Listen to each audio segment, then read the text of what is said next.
Alright, a static member interface can be private, and this is the effect of that. We've got this interface here which is private, and variable of that interface type there, which is also private. And what we got here is a couple of classes that implement that interface. Just got that function in there, and a method here which takes a variable of that interface type, and it puts it into that private variable there, which it can do because it implements that interface. Whatever is passed in has to, because it's of that type. And if we look at the effect of that,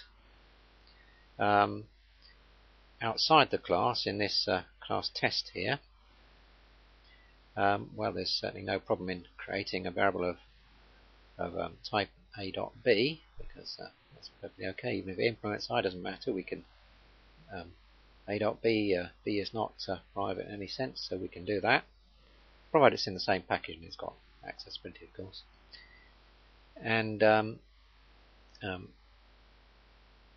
a.m is permitted as well, because that m is static, and we can pass ab in as well, because ab is a type, that type there, and that implements I, and that needs something of type I.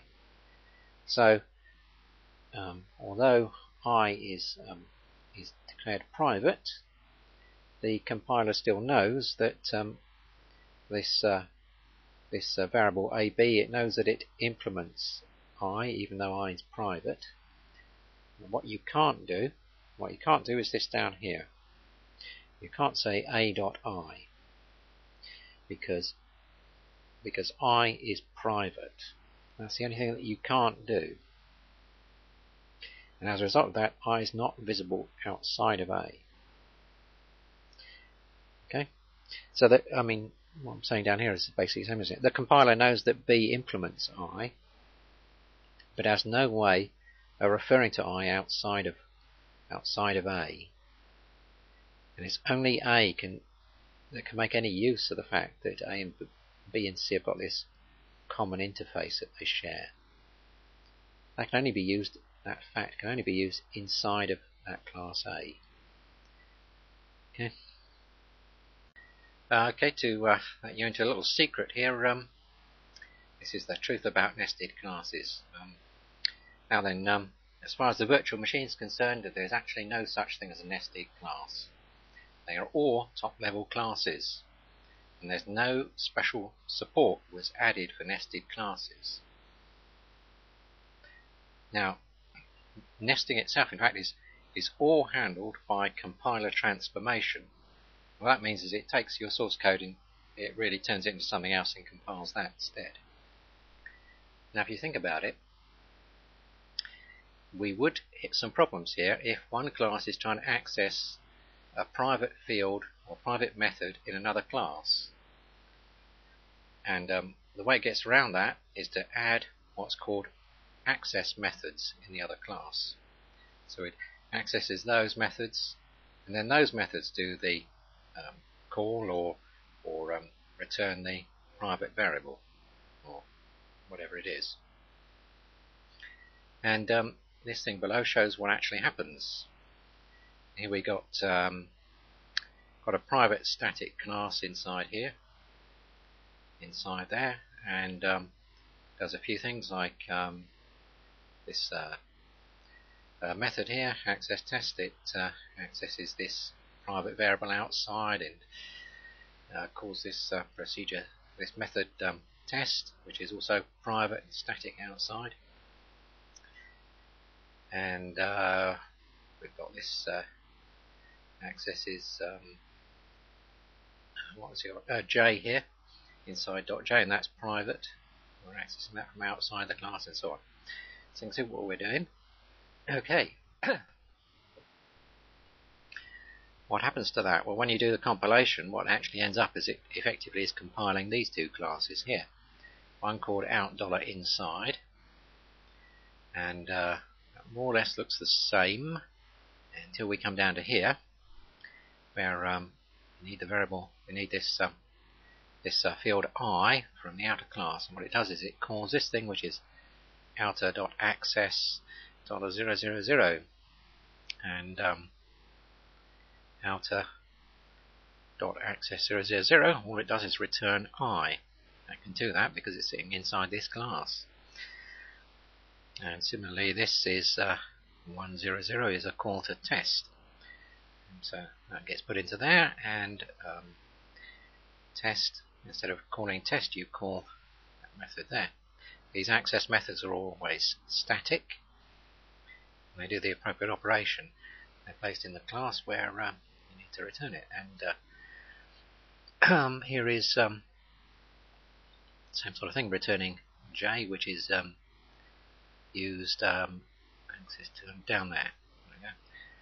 Outer dollar inside, that's the name of the class. Dot access 200 calls that. And to create the this inside there, of course you just replace it with outer dollar inside. .k. And you can do that because K is K doesn't have private access, so you can access it because it's got default access. And these of course are both going to be inside the same package. And that's in fact how it does it. Now there's some more to add to this because it's not just as straightforward as that, there's a bit more to add. Just to summarise things, nested classes have got their names altered to the dollar form, and they're pulled out and separated from the enclosing class. So the whole tree structure is basically flattened. Now, access to private methods or private fields then needs to have special access methods added. And of course, protected, default, and public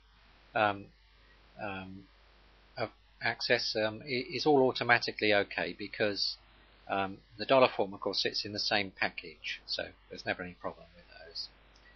Now, if a nested class is private, then access to it from outside the enclosing class, well, actually outside the top level class, is going to be prohibited, just exactly as though it had been a private field. See, a private field would have the same problem. You couldn't access it from outside the enclosing class. Top level class, of course. Now, it goes without saying, of course, that access to any fields that are inside the private class are also going to be prohibited by the compiler. And this down here just shows you what I mean. There's the outer class there and the inner class in there with a couple of public fields, but we declared this inner class to be a private static class. Here's the external class here, and you can see that either of these expressions, both of them are going to be prohibited because basically you can't say out.in. You can't get past that point. Out.in is it. You can't do that because it's private, and you're sitting outside the top level class here.